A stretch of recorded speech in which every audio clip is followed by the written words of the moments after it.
Welcome to our channel. Today we how to disable Facebook app location access on iOS, beginner guide step by step clearly.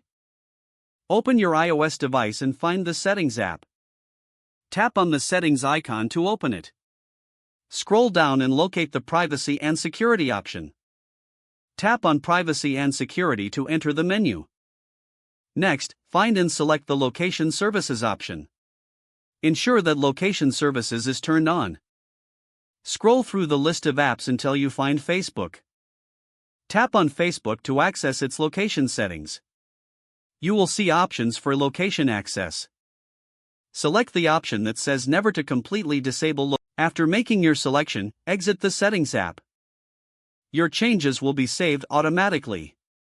You have now successfully disabled location access for the Facebook app on your iOS device. If the page does not load, refresh the browser or try again in a private or incognito window.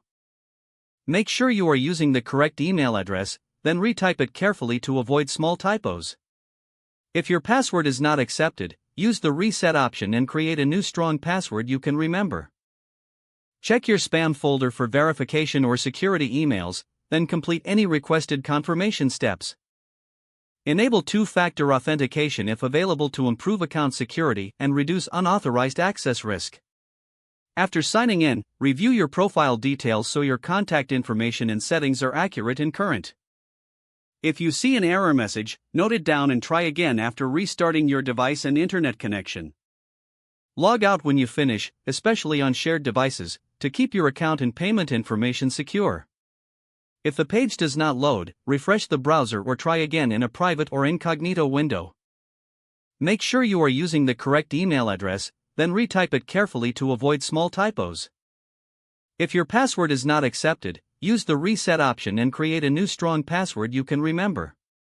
Check your spam folder for verification or security emails, then complete any requested confirmation steps. Enable two-factor authentication if available to improve account security and reduce unauthorized access risk. After signing in, review your profile details so your contact information and settings are accurate and current. If you see an error message, note it down and try again after restarting your device and internet connection. Don't forget to like this video and subscribe to our channel for more step-by-step tech guides.